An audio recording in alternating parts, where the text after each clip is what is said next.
Okay, coaches, first off, with the regional this week, can we have an opening statement from both of you, and then we'll open it up for questions. Go ahead, Coach Plaz. Oh, I thought she was going to go first. Oh. Yeah, we're headed into the regional. Potentially could be the last team meet of the season, depending upon how we finish at the regional. We're very much looking forward to the event. We move up from 8 to 10K, so that's quite a switch for our runners. The health of our team is good. There's nobody who was injured at this point in time. Obsa Ali, who had been sick at the regional, is running well again, so we're hopeful that he can be a good impact runner for us here in this competition. And we're just looking forward to getting back out on the course and going down to Iowa City and seeing if we can run tough and qualify as a team for the national meet. Yeah, on the women's side, same kind of thing. We're obviously looking forward to Iowa City.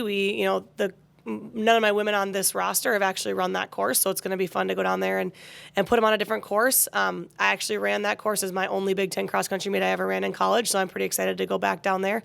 But yeah, we're coming off of a solid Big Ten meet at home, and whenever you host at home for a Big Ten championship, I think it can be a little emotional, and so we're trying to kind of make sure that we're getting back to kind of an emotional even keel, and obviously going in and just trying to do our jobs. We're ranked third in the region right now. Obviously, if we're top two, we can just not have to think about it Friday night. If we're third, we're going to have to wait it out and sweat a little bit and rely on other teams to help us get there.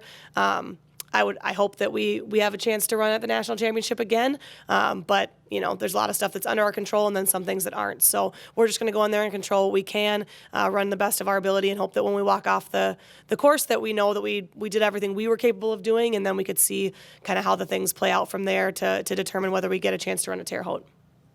Coach Plaz, you guys finished second at this meet last year. You lost 3 of your scores to graduation, but how big is it for you to have all region honorees like Charlie Lawrence and Obsa Ali back leading the way this year? Well, we'll see. I think Charlie and Obsa have had good years, and Charlie's been a tremendous leader for us here, especially at the Big Ten meet. He came through very, very well. And so, the opportunity to have those guys on the course is a huge one. It'll help us out in the race. But, we'll just remain to be seen as how we go in ranked 5th in the region, and we think we're better than that. So we'll find out. Coach Hop, you guys have made 11 straight NCAA championship appearances. Is that something your team is cognizant of, or do you try to keep that pressure off of them?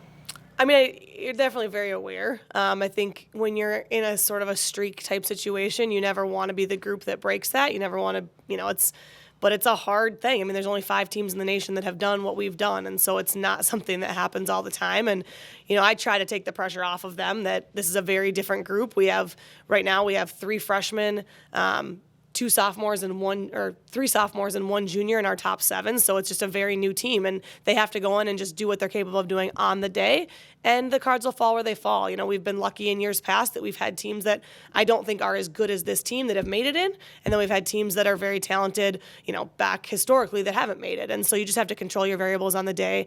Obviously, the goal is always to be at the national championship for this program. And so that doesn't change year to year. We just have to focus on this year, what we need to accomplish, what we need to do in the next 3 days leading up to the championship, and then what we have to execute on the line. And we have a race plan. We have to execute it. And if we do that, then there's nothing to be disappointed about. If we don't make it back, we don't make it back, and we have to start a new streak. But the hope is obviously to keep that going and to be at the meet. And I think we have the talent and we have the ability to be there. So hopefully everything goes like we want it to, and we have another meet in us a week and a half from now.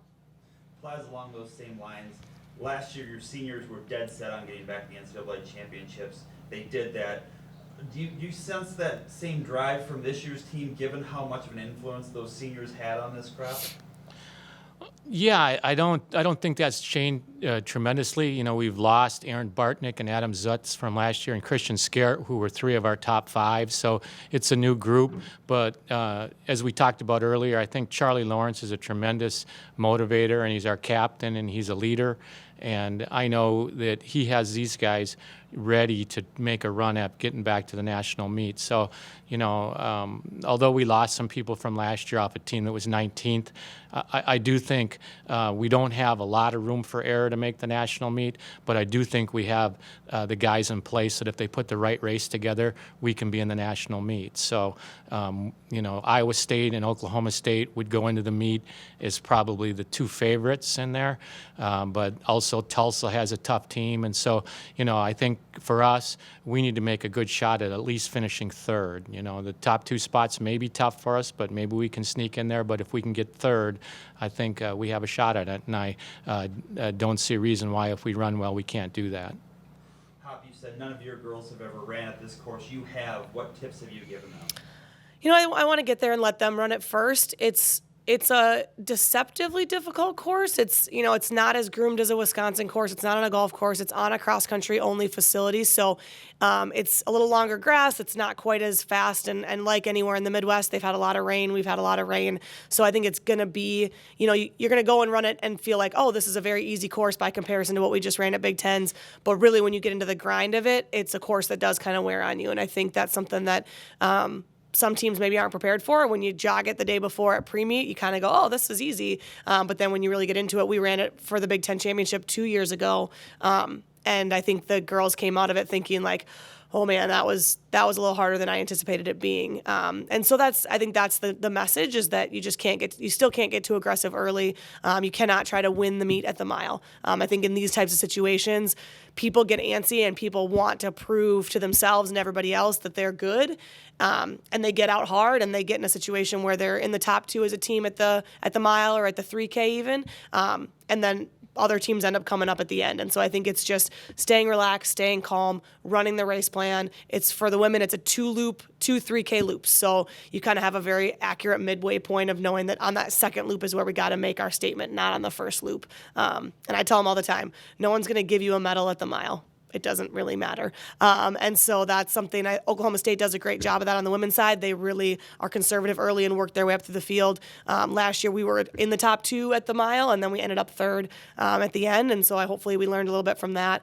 But that's, I think, the biggest take home is just to have a little bit of a bullet left in the holster for the last loop, and make sure that we're the aggressors in the second loop and not necessarily the aggressors in the first loop. Last one for you. You go up from 6K, 8K, now you're at 10K for the next race, potentially 2 races. How much does your training change for that, given that a couple of your guys, this will be their first 10K race with you? There's not enough time to really change the training up. So, we do one workout between that kind of simulates 10,000 meters versus 8 a little bit. And, you think that might help, but you're not sure. I agree a lot with what Sarah said about the course itself and that it's a deceptive course. When we were down there at the Big Ten Championships a couple of years ago, I think we got all a little bit hard and paid for it later in the race. And I think it gives you the feeling that it's an easy course, but the rough course and the rough grass, makes it a hard course. So we're going to need to get out that same way. And traditionally, the Midwest region has been a race that's gone out relatively conservatively, and then over the second half of the race, it's been pressed more, which is even more accented on the men's side because you're moving up in distance to 10Ks. So we look for that. Last year, our guys really painted a masterpiece, if I might say so, of a race themselves, and we were back in the field and kept coming on, and I think it wasn't until the last kilometer that we were in second place as a team.